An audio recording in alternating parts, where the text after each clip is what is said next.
Assalamualaikum warahmatullahi wabarakatuh. Semoga diberi kesehatan dan dilancarkan rezekinya. Amin huma amin. Oke, Bolo, gimana kabarnya? Semoga diberi kesehatan dan dilancarkan rezekinya. Oke.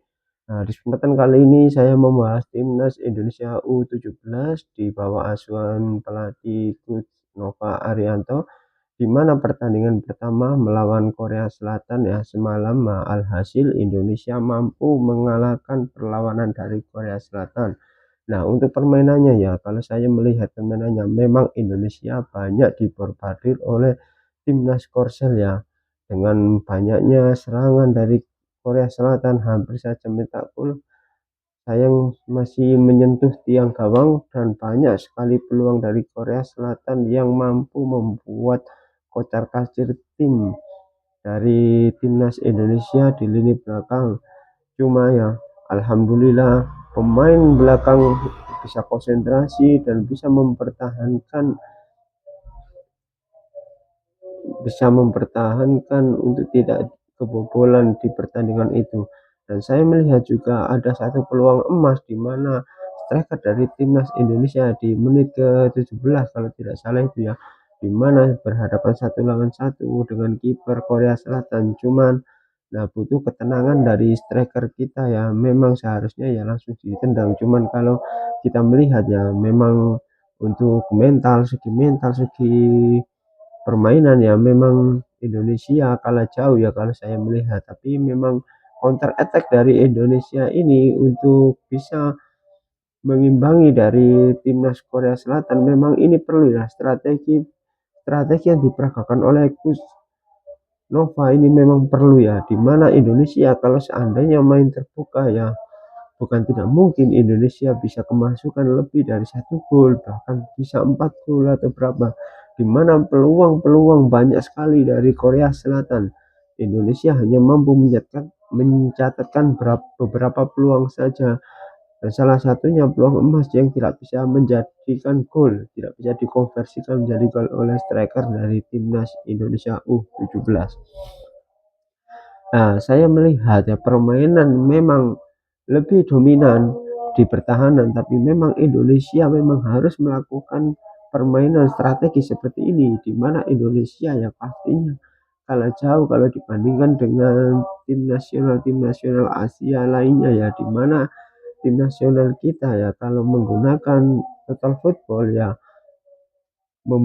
membuat permainan terbuka ya, alhasil ya kemungkinan ketar-ketir di mana konsentrasi dan stamina memang diperlukan, dan itu tidak ada di tim nasional Indonesia kita. Tapi kalau memang ingin melakukan total football ya harus lebih berlatih lagi dan harus lebih diasah lagi biar bisa melakukan total football itu. Dikarenakan apa? Butuh stamina yang cukup, butuh konsentrasi di mana maju mundur itu yang perlu, yang mungkin tim nasional Indonesia kita ya, di mana di tim nasional usia, tim nasional senior memang itu tidak ada di dalam skuad timnas Indonesia ya, di mana itu memang tidak bisa diperagakan oleh timnas Indonesia, di mana permainan seperti Jepang, seperti Arab Saudi yang menyerang, yang notabene menjalankan total football seperti timnas Jepang itu kayaknya kurang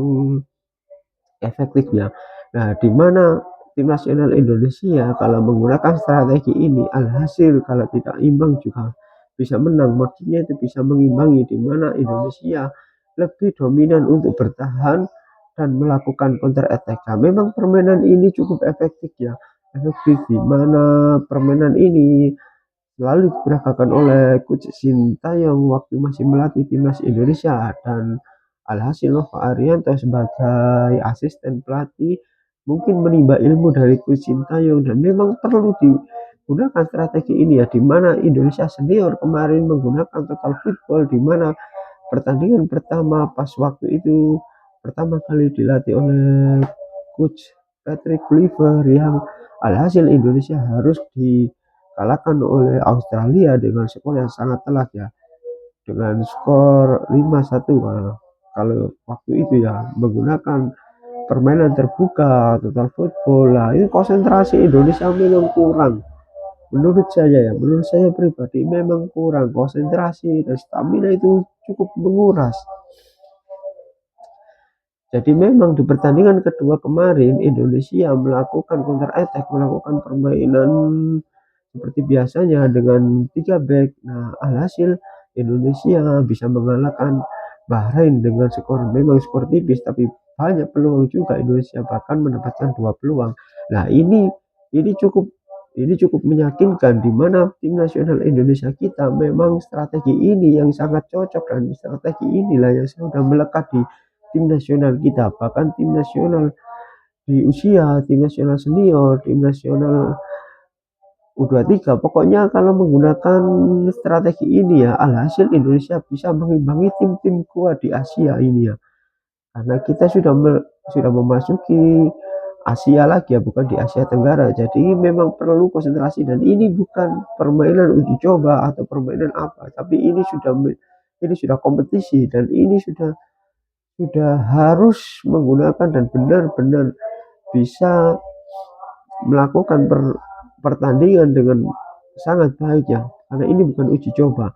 Nah, alhasil Indonesia semalam melakukan strategi seperti itu, alhasil Indonesia mampu mencetak gol di menit ke-90 ya, melalui kotak penalti di mana salah satu pemain timnas Indonesia waktu di mana kotak penalti ada itu kemelut dan alhasil menyentuh tangan dari bek Korea Selatan dan mendapatkan tendangan hadiah penalti.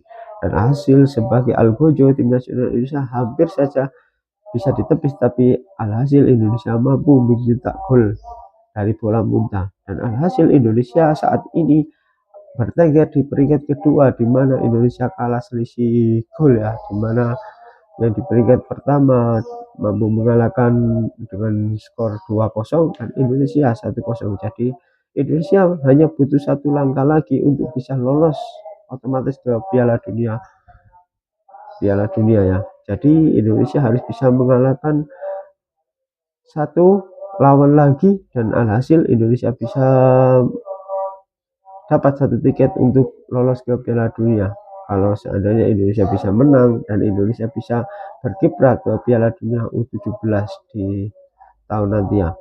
Nah, semoga saja Indonesia bisa melakukan permainan yang sangat apik lagi dan bisa mencetak gol dan bisa menang. Nah, itu yang lebih penting, bisa menang dan bisa membuat Indonesia melaju ke Piala Dunia U17. Oke, Bolo. Nah, itu saja yang bisa saya sampaikan. Saya bisa mereview permainan Indonesia ya. Memang banyak peluang dari timnas Korea Selatan, tapi Indonesia mampu membutakan semua peluang-peluang dari Korea Selatan ya. Finishingnya Korea Selatan jadi sangat sulit untuk menembus gawang tim nasional Indonesia, di mana Indonesia sangat bagus dalam bertahan. Nah, semoga ini bisa dipertahankan. Memang ini adalah strategi andalan dari timnas Indonesia. Jadi semoga tim nasional Indonesia di pertandingan kedua nanti tanggal 7 bisa memaksimalkan dan bisa mengambil poin dan bisa menjadi kemenangan dan bisa lolos ke Piala Dunia. Amin. Oke, kita doakan saja. Semoga saja Indonesia bisa lolos. Oke, salam olahraga.